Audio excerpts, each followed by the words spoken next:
It's good afternoon, everyone. My name is Jeff Verbeck. I am thrilled to be your panelist this afternoon on the webinar, and welcome. Welcome to our very first webinar of 2024. We will be having a webinar series throughout this year. Our goal is to have at least one webinar per quarter, could be more, depending, but we're excited to get the new year kicked off on the right foot. We've got some exciting information to cover with you folks today, going over the accountability resources within Jolt itself. Doesn't matter if you're food and beverage, if you're a family entertainment center, a car wash, you name it. Emma Claire has got some very good insights for you, no matter the industry that you folks are in. We are going to dive into a little bit of an agenda here first. We will do some formal introductions of myself, Jeff Verbeck, and Emma Claire, who's the host. I will kind of go over some Q&A instructions and what that's going to look like during the webinar itself, and how we're going to approach that. We will have the presentation that Emma Claire has wholeheartedly worked very hard for this month to present to all of you folks and the attendees, and then we will have the Q&A session at the end. So before we dive in, just some housekeeping items to keep in mind. We are going to record this webinar, and we will send it out via an email to the link to the webinar along with the slide deck as well. And we will also have this uploaded to our YouTube channel to where you folks can always grab the URL whenever you need to and grab it from there. We will have the Q&A session at the end, like I mentioned. So feel free to please use the chat in the Zoom recording or the Zoom meeting itself.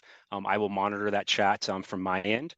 Just kind of a side note, we aren't going to technically answer questions during the webinar itself, kind of keep the flow going. But don't worry if we don't get a chance to get to your question, you don't get it answered. Our team of customer success managers will be following up in the weeks to come with sending this out and getting calls scheduled and that kind of stuff. All right, so first me, my name is Jeff Verbeck. I'm over our small medium business team here at Jolt Software. I'm originally from Washington State, in the Northwest, and I moved here for Jolt, where we are now based in Lehi, Utah, where our headquarters are at. A little fun fact about me, I'm kind of a baseball nut. I did play professional baseball in the late 90s with the Seattle Mariners kind of farm system, so that holds a special place in my heart. And now our host, Emma Claire. So she is part of our team here on our small medium business team here at Jolt. She is also based in Lehi as well. She's originally from Richmond, Virginia, and a really cool fact about her, which I absolutely love, is that she has a massive passion about the fine arts. So without further ado, I like to be honored to introduce our host and our thought leader of this webinar, Emma Claire. Emma Claire, it's your show. Thanks so much, Jeff.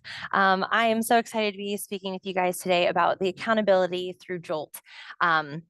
So this is the presentation on list notifications and our information library. So how are we going to be able to gain accountability with Jolt? We're going to cover the following topics, just getting more in depth into list item types and their settings, the notifications that are specifically for those list items, and then updating your documents and materials that are within your information library. Okay, so, with every new year, it's time to take a step back and kind of evaluate what was successful and what was not as successful as we hoped within our business goals, our daily processes, and more. How can Jolt help bring back the successes that you as business owners and operators are constantly looking for?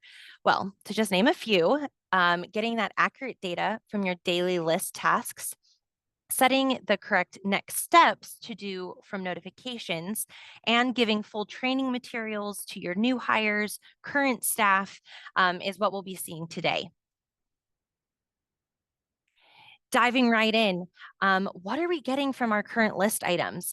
I want you all to think of 1 to 3 lists that you are currently utilizing on a daily basis within Jolt. What do those look like? What information are we trying to track with the current list items that we have selected within this list? The item types within Jolt can be literally any combination that you are wanting to use. What I have actually been seeing in a lot of my customer calls lately is that we are just sticking to around 1 to 3 item types. 2, which I want to call out, are our check marks and our yeses and nos. Those are great options. However, Don't get me wrong, there's a place and time for them. But what are we getting from those check marks? What information couldn't be more detailed than utilizing a yes or no, a photo, a full-on open-ended free response? Getting those details. If we are utilizing that yes and no, if I answer yes or no, what happens with that response? Is there a secondary step needed to be done to get more information from your staff? Let's really get robust with our list items. And I just want you all to kind of keep that in the back of your mind as we're continuing through the presentation today. Just think of those three lists, what they look like, what our employees are doing on a daily basis. Okay, taking a look at one of these lists that I'm seeing, it's an awesome list. Don't get me wrong, we have several list items, 17 list items, that's great. But what do you guys notice? I'm seeing a lot of check marks. I'm actually only seeing check marks. What are we getting from these outcomes? If I am counting the till drawer, how do you know that I got to $200? How do I know that our reservations and our catering orders are taken care of? How do I know that our chairs are taken down, the tables are wiped clean, and the floors are being swept? How do I know that that is happening? What we can do is we can always update our item types in two different spots within a list. We have those three vertical dots on any item type that you can click on. And from there, you can update that list item type. So if I need it to be a formula for that count tills to 200, I can actually change that right here. Now there is a secondary spot, which kind of is my favorite. It is our grid view. It's over at the top right corner. That is going to pull up a spreadsheet view for you. From here, you can double click on any of those cells, change the verbiage of that item prompt, and then also the item type itself. You'd be actually able to adjust it there in one format, kind of going through all of your item types in one view instead of clicking one by one on your list item view here. All right, now take a look at this list. I like this list a lot. From here, we see that we're utilizing several different item types to get your employees utilizing this list. What information are you guys using? I'm seeing that we have text, which is awesome. We then have our measurement items. And then another step that I absolutely love is that we are utilizing our information library within that list. This is going to become a reference for your employees to utilize. It is going to be a place that they can't say, I was never told how this is supposed to be set up, or I don't know this process. You can actually keep them accountable by giving them that training information firsthand on this list. Another little fun fact about the info library is that within your list, you can actually keep it as something that is marked as display attached file inline. So it's actually going to show that PDF, that picture, that video within that list item. Or if you don't select that, it will just show as a little eye icon within the list. Now, I know a lot of you are utilizing your info library, but maybe we just need to update those. So keep that in mind as well as we continue through. All right, now, what are we getting from our current list settings? We've talked about our types. Now let's dive into those settings. Getting the accountability to be at the forefront of your business is what Jolt is all about. That is our prerogative. We want you to remain accountable throughout your day-to-day tasks. While on calls with my customers, I've heard one of the biggest issues is I cannot get my employees to utilize Jolt. I can't get them to even look at their list. I can't even get them to log into the system. Does that sound familiar? Because it is pretty common, and honestly, it is one of the easiest things to fix within the system. Looking at your lists in their settings, do your list have a display time? What does that mean? Am I giving my employees enough time, not enough time, too much time to complete their lists? The display times are going to be essential in making sure that your Jolt app is not getting cluttered and that you're also getting that accurate data from those list items as well. The due times and expiring times within your list are going to be vital for your employees to stay on top of their list completions. Giving enough time to complete a list will allow your employees to avoid that digital pencil whipping. So if they are not doing things in enough time, they are still going from what we did and experienced in our pen and paper onto that digital format and just completing a list within a minute, 2 minutes, instead of the allotted opening closing procedure times. Also, giving enough of that expiring time, which I like to call a grace period. So if you can see on the right-hand side of the screen here, I've given them 5 hours to complete this list, but this expiring time can be weeks, hours, minutes, additional time. In case that due time passes, I can still give them a little extra, little smidge of time to complete a list if needed. The biggest thing that I've seen with these due times and expiring times is that it's really going to help keep your app not bogged down by too many lists staying active in your current lists that are assigned to your employees. So really fine tuning your due times and expiring times is going to actually amp up your app and how things are going to actually function on a day-to-day basis. In case any of you guys are experiencing, my app is so slow, it is probably because our lists are just not expiring in enough time or too much time. All right, now how to navigate to this. I know sometimes people are like, this is all good information, Emma Claire, but I don't actually know where this is found in the system. So on the web portal, I've created this video here where this web view is where we're going to determine our settings. So on the left, we're going to go to our lists, click edit lists. Then from here, you are going to see all of your lists populate either at content or location mode. Click on the list you want to edit, and then it's that secondary tab at the very top listed as settings. From here, this is where we're going to be able to adjust our list settings. We can change the name of the list, the settings of when it's going to be submitted, of a full list, or as we go, items as we go. That list schedule is at the top there. And then we can determine the roles of whom is going to be assigned this list. So it can be managed and assigned to particular people. I then want to point out this notifications. I'm just going to play this video again. That notifications tab. This is where we can determine where we are getting notified of completions, display times of those lists. This is where you're going to be able to really make sure your employees, management staff, supervisors, whoever is there in the brick and mortar when you're not there is going to be notified. You yourself, you don't have to be there every day to know that your lists are being completed. Those list notifications are going to be awesome because you can actually have those display via text, email, or a push notification. All right, and just diving a little deeper into those notifications. Like I said, it's in the settings here. And then over here, it's that when. When am I going to be notified of my list? Is it going to be, I want to know when all of my lists are completed. I'm not going to be there every single day, but I want to know things are still getting done.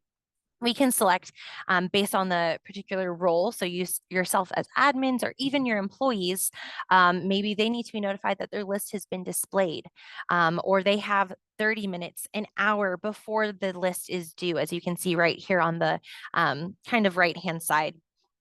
Like I said, you can have those text messages, email, and push notification shown for your list notifications. That push notification, think of it similarly to a Facebook notification or Snapchat, Instagram.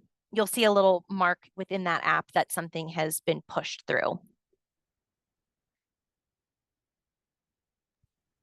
All right, Emma Claire, thank you. That first section was very well done. Good job.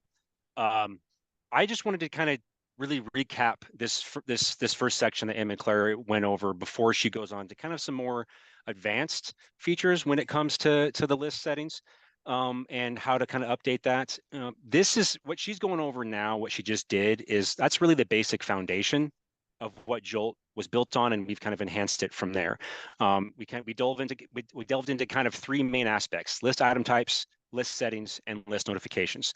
And with the list item types, she went over kind of exploring the importance of kind of embracing the more robust item options. Check marks are great. They have places for that. But what can we do to increase the efficiency and increase the accountability when it comes to moving away from check marks and holding our teams more accountable?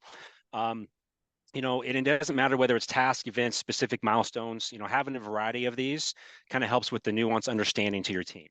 When it comes to display schedules, we emphasize the significance of display schedules within those list settings themselves. Keeping these schedules completely up to date ensures your lists are accurately, being, in the current status and task of events are being done on the time is allotted that you want. Like McClare mentioned, is it too much time? Is it not enough time? Kind of find that happy medium. The proactive approach that Jolt does for this is kind of aids in maintaining kind of a clarity and preventing any discrepancies when it comes to the timeframes that you guys need your task and events to be completed. And last but not least, the Jolt notifications. This is honestly one that it does get used, but sometimes gets forgotten about, honestly, sometimes with a lot of our clients we talk to. Notifications are extremely important to implement those and take a look at. By tailoring a lot of these notifications to specific roles based off the list setting criteria, our whole goal here at Jolt is to aim and streamline that communication to keep relevant stakeholders informed, whether you're an operator, a GM, director of operations, whoever needs to get notified, that communication is happening moving forward. And kind of Jolt's targeted approach when it comes to that just ensures the right people are receiving the timely updates, and it's just fostering more responsive workflow when it comes to that. Awesome. Thank you so much for that, Jeff. Right along, moving into our next section, we're going to be talking about the notifications for specific list items. So, like we just talked on, those notifications within Jolt are great for, reporting of a list being completed, displaying, things like that. But we can use them in more ways than just those notifications. Once again, thinking of your lists within your own accounts. How can we continue getting the correct data from our employee responses? Jolt has 3 notification options that we will go over today that are going to keep your list more robust and give the needed information for your list items. The 3 notification types they are an advanced level item type within Jolt. So if you haven't ever heard of them, this is where we're chatting about it today. Those are going to be corrective actions, flags, and display criteria. This is just going to be a very overview view of these 3 different notification options. So if you have any questions on how can I use this in my day-to-day life with Jolt, how can I implement this on my list? Let's schedule a call with the success team. Let's make sure that it's going to actually work how you want it to within your day-to-day, your standard operations, how the tasks you are wanting them to be utilized. Let's get on a call and really dive deep into those together. All right, so is there more to list than just a check mark? Yes, there is. We have corrective actions. We have flags and display criterias. So corrective actions, there are going to be 2 options for corrective actions that we're talking about today. The first one being the preset list and the second one being a planned corrective action. Both of these are going to be utilized for a yes or no or a measurement item type. Your flags, I love flags. You can set up flags to label certain conditions when a measurement item or a yes or no item is completed. This way, your employees are going to be notified about an action that needs to be completed. So if something's out of range, they'll be notified, what next steps do I need to do? Display criterias are super fun as well. The display criteria feature is available for all item types. An item can be set to display conditionally depending upon the result of another item within that list. That conditional logic will allow you to customize the workflow on your list, making some items dependent upon others. And then the trigger for that displaying must be a yes or no rating or a measurement item. So let's talk about these. What do they look like? Preset list versus a planned list. Your corrective action with a preset list, think of this as a corrective action that is requiring your employees to fill out a corrective action list when the item is marked as yes or no. This is going to be done before the list can be completed. Your planned corrective action, this is going to be an action plan that requires your employees to create a custom list with a singular list item, which actually is a check mark. So if that response is marked yes or no, it's going to be assigned to that role or the individual at the time. And then it can alert management about an issue that needs to be addressed separately from the original list that you get notified about. So what does that look like? All right, so in the web portal view for your yes, no items and your measurement items, the corrective action with your preset list for yes and no's and measurement items, they're going to have your employees fill out a corrective action list when it's marked yes or no. This is done before the list can be completed. An important note, it's going to be similarly to that of a sublist, where we need to build out that sublist prior to attaching it to the sublist item type within the parent list, if that makes sense. So we're going to need to build out the corrective action list and then attach it to our corrective action item, that list item type from the yes or no or measurement. How you'll be wanting to do this is just open up the yes or no item, go to the corrective action, turn that on with the little blue check mark. And then what I like about this is that you can actually have it be set. So they either repeat the item, they repeat the list, or they just don't repeat and they just move on. Now with your measurement items, it's going to be the same exact thing. You're going to open it up. You're going to select your min and max ranges, as you can see here.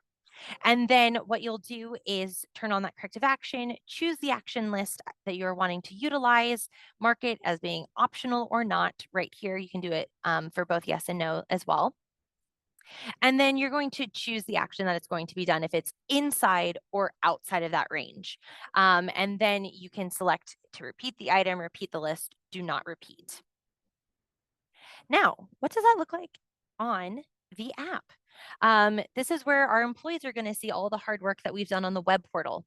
The preset list is going to show right here. It's secondary, and you'll be able to see the yes, no, and I will be able to complete that list attached to the measurement or yes, no item. Now, our planned corrective action, you're going to set it up the exact same way that you just did your preset list by turning it on, selecting the range for your measurements, yes, no items. But the app view is going to be what we're looking at right now. So as you can see, that corrective action plan populates as its own list, and it's just that one check mark. This is where I say check marks are great, but we want it to not just be the only list item that we're utilizing. It will just be the only list item that you're utilizing within a corrective action planned list. You'll also see what it looks like prior to if I'm out of range, if it's too high, too low.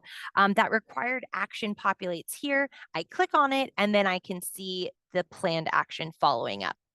It's just the app view for your employees, what it looks like on their side of the world. All right. Our next notification is flags. I love flags. I say this a ton of times. It's where you can actually get really creative, give a personal touch to your list items that you are utilizing on a day-to-day basis, really kind of have fun with the system. And it's all because of the fun colors and emojis and symbols that you can utilize. So, how to set up flags? They will be able to label certain conditions when a measurement list item or yes or no list item is completed, so that your employees can be notified of an action that needs to be completed. You can add multiple flags to any list as you want. Your employee will complete the list item. The symbol displays indicating what flag that you have built out looks like. You can add, like I said, multiple flags to this by opening the drop-down menu, selecting Manage Flags with this little gear symbol. And then from there, we can name the flag. We can give it that color, the symbol. What I like about this is that for yes or no, you can have it populate for yes. It was like a green thumbs up, no, red, we alert, or vice versa. Your flags for your temperature measurements, you can have it be inside range, you're good to go, outside of range, thumbs down, whatever you would like it to look like. This is what it looks like on the app view. So on your web view here, you'll be able to see, like I said, that color. You can put the symbols in. A good point out to know is like you can actually have up to 3 symbols or those emoji symbols per flag. So you can get really fun. And then over on the app view, you can see I'm in range. It's green with a thumbs up, or ice cream cakes are now melting. It's out of range, that OR thumbs down. It's just a nice view for your employees to know, okay, this is good. I can move past it. If it's not, what do I need to do? All right. Last but not least, display criteria. What is that? Display criteria. This is going to be for an item that is going to be set to display conditionally depending upon the results of another list item within that list. That, like I said before, that conditional logic is going to allow you to customize the workflow on your list, making some items dependent upon others. This is going to be able to be used on all item types, and the item can be set to display conditionally depending on that result that you have selected, yes, no, in range, out of range, things like that. You can make this very customizable, and the trigger for displaying an item is going to be a yes, no rating or measurement item. For example, you can set a photo item to appear to, is everything set up correctly? Is it set up properly? Is this what the main floor looks like? Is this how our back party area needs to look? If I say no, what happens? A photo item could then appear. I then take a picture of that list item, of what it looks like. Maybe my closing shift didn't properly close, or my morning shift staff did not properly open. And for those turnovers, that is another constant that I hear is like, we just need our 2 opening and closing shifts to align and work well together in order to make our businesses work. So this is a great way for a display criteria to open up. What this looks like, I want to show you an example, is regarding food safety, where the number of beef patties I need to temp is being tested and is dynamic. So you can prompt the employee to enter the number of beef patties to temp, and then use the display criteria on a multiple measurement items to have the correct number of that measurement item appear, depending on the prior input. So if I say on the app that I have the number of meat patties to temp, I have 2, I've added 2, 3, 4, 10, whatever it might be. The conditional or that display criteria is going to populate beneath that, and it'll automatically open those up so that I then, as the employee, can fill out that information. At the bottom over here of the general options panel, you're just going to click the drop down box labeled display criteria on the web portal view, and then you'll select what you're basing it off of. So this on the web portal, it's greater than, less than, equal to. All of that is based on the value, which then triggers over to your app view. Don't forget to click save. Always click save whenever you're doing anything in Jolt. Otherwise, if you click out, your hard work will go away and you'll have a headache, and then you'll give me a call and I'll say, did you click save? And then if you didn't, then we know where to go.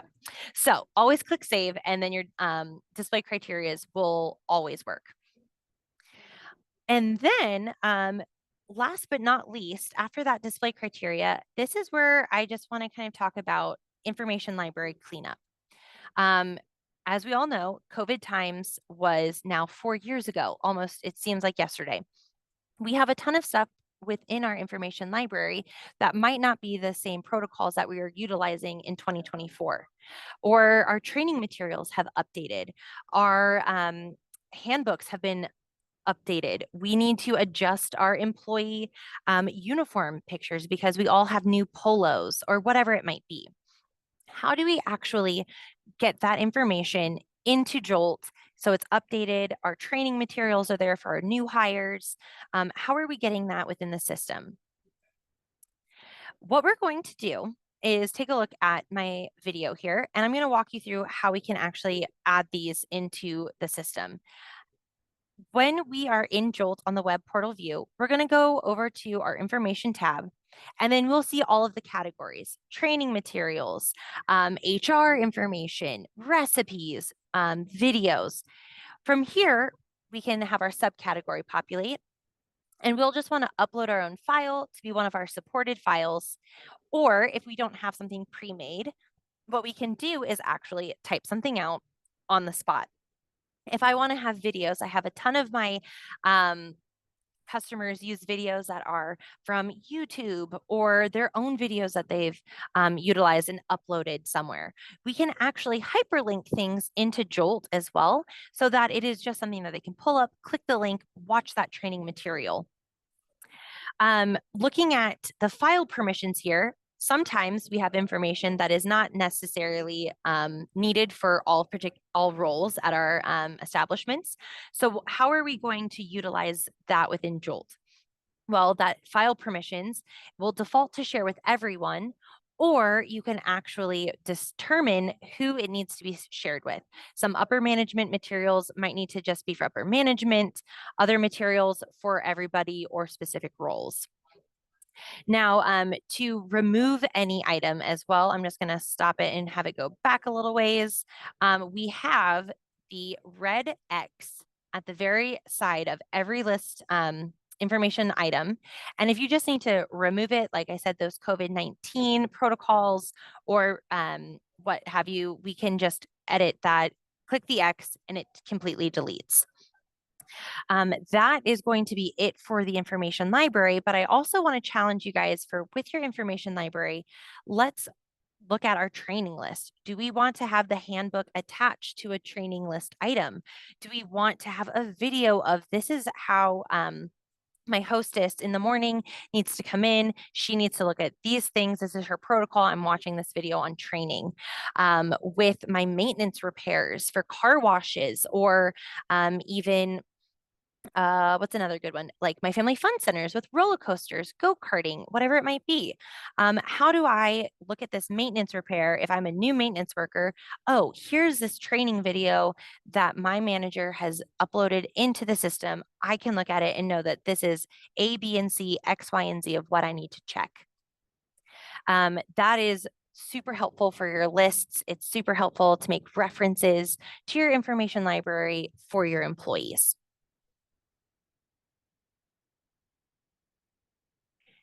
And that concludes the presentation for today. I just want to let you guys know we'll be having the Q&A section here in just a second, but Jeff and myself are the success team here at Jolt. So if you have any questions on this, please send us an email at joltsuccess@jolt.com. We are happy to answer any questions, go through best practices, best case uses, anything like that that you might have regarding what we talked about today. If you also have any technical issues, give our Jolt technical support line a call. That is their email. So if you have anything you want to troubleshoot via email, feel free to give them send that over to their email, or their direct line is right here. Just be sure it's extension 1 to get a hold of them. All right, Emma Claire, let me be the spokesperson for all the attendees to say thank you for all the hard work you put into this and the effort you did to present that to us. And I can speak for the attendees. I agree that's the same thing. So as Emma Claire mentioned, we're going to jump into the Q&A. We do have a handful of questions Oh, nice. that we'd like to answer, and we'll just go for it. So Emma Claire, first question we've got is with notifications. What's the difference between a text, an email, and a push when it comes to the notifications themselves? Great question. So a couple of things to remember. In your employee profiles for your employees, there's that contact information on the left-hand side of their profile. That's where you put their email, their phone number, and then that mobile carrier as well. That's where that notification is going to be sent. The notifications for your lists of like that displayed, it's been completed, it's overdue, it's not done. Those are going to be a text message from Jolt.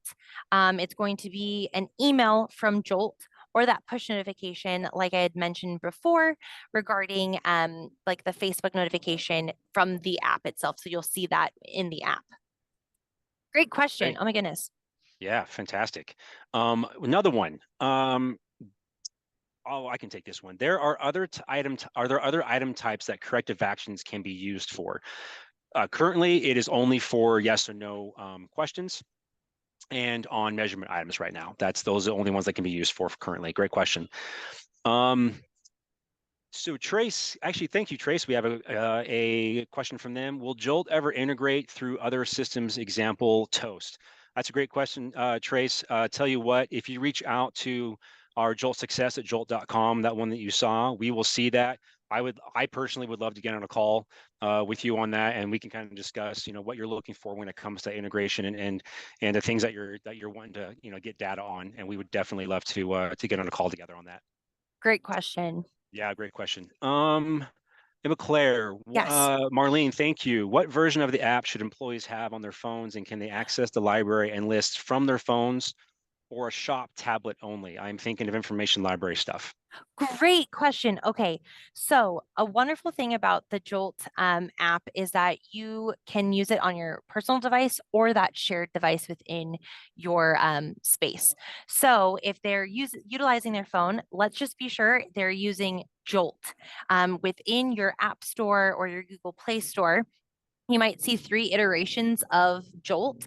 One is called Jolt Legacy, one is called Jolt Light, and the other one is called Jolt.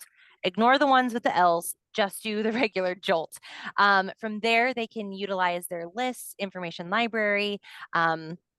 They can be logged in to see information library and lists, or they don't have to be logged in and they would only be able to see information library. List items, they just need to log in at the very top and see then they would be able to see their list populate. That's both on personal and a shared device. Version of the app, and correct me if I'm wrong, Jeff, I believe it is 5.22.4 and beyond. Anything Correct. later than that might cause some slowness of the app. It should always automatically update for you. So if you are wanting to have anything populate newer, double check your settings of your app, and you'll be able to see that app version and select an update if needed. Yeah, that's a good call. And actually, it's 526.3 is our Oh, newest version at the moment right now. So it's even perfect. higher. Um, Even and higher. and to There we and to go. and to piggyback off of that, what Emma Clara was saying is they are supposed to update automatically, but that also can determine your actual device settings. So whether it's your phone or a tablet, you want to make sure you go to not the actual Jolt settings, but the actual app settings or Mhm. the device settings to make sure that you actually have automatic updates turned on for that. Great Perfect. question. We have one from Leah Burko. How do I get a copy of this webinar on Muted Jolt? So kind of need to rewatch this later today to jolt my memory. You're good. We As I gotcha. Yeah, we got you. We're actually going to send this link out to the webinar via email, actually along with the slide deck as well. Mhm. And then once we get it all ready to go there, we will also upload it to our YouTube channel. So you'll have many different options to be able to watch this over and over again and see our faces. Share it with whoever you need as well. Yeah, exactly. Great job. Thanks for the question, Lee. We have another question. Emma Claire, for the Yeah, measurement items, can we list the temperature and humidity in the same list item, or we would need one more temperature and one more humidity? Thanks. great question. Is this for your I guess this would be a follow-up question. And if you have that, let's definitely get on a call. With humidity, that's probably based off of a sensor. That is going to be different than a temperature probe. So my measurement items that I was talking about was temping food. So that's where that range comes into play. Your sensors, that's going to be more of an alert within the sensors of your account. So if we have any questions on that, give me a call. Schedule a Yeah, time with me and we'll go over that together. awesome. Thank And you. then I think we'll probably just have time for one or two more questions, Jeff, if that's Yep, okay. yep, we do. Awesome. Let's go to Oh, we have another one from Trace. Is there an effective way that we can pause lists for one day if we are closed so notifications aren't going crazy? That Yes. is a fantastic question. So we do have blackout ranges within the location settings themselves. So within inside of Jolt, and we can go over this on a call and kind of do a screen share and show that. But in when you're in the web portal, you go to settings, you go to locations, you will select on that location, and you will see blackout ranges in the upper right hand corner. Great for holidays. If you're going through a quick remodel where you're closed for a week, you can determine the date range that you want those blackout ranges to happen. That will shut off the lists. So you're not getting blown up while you're closed or what's going on. And then when you come back, you've got fresh, clean reporting to start all over again. You don't have all of the stuff that's been piling up and showing as incomplete and kind of dinging your percentages. So great And question. really quickly following up on that for you, Trace, you can also have your list displaying at particular days. So if you're closed every single Monday, we don't have to have your list displaying on a Monday. So we can also do that within the settings of your display schedule on your list. So that's another place too. Great. Yeah, thank you for that's a great call out as well. Oh, this is actually a good one. We'll probably have time for a couple more, but so if we don't get to them again, feel free to reach out to us, schedule calls with us on our calendars, and we will make sure that we go over every single question you've got. Jolt recently updated, and now a time off request can be made in the Jolt app. Do you know if when they will update the app so an availability request can be made in the app? Our staff has been doing it online to be able to put in availability. Yes. Okay. So that is kind of segueing to a different feature than we chatted about today. But great call out. That is about the Jolt Light app. Let's get on a call and just kind of go over what that looks like.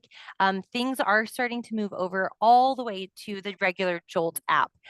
So from there, everything is just going to be all in-house, one app, not Jolt Light, not Jolt. Everything will just be in the Jolt app instead of those two instances of those apps.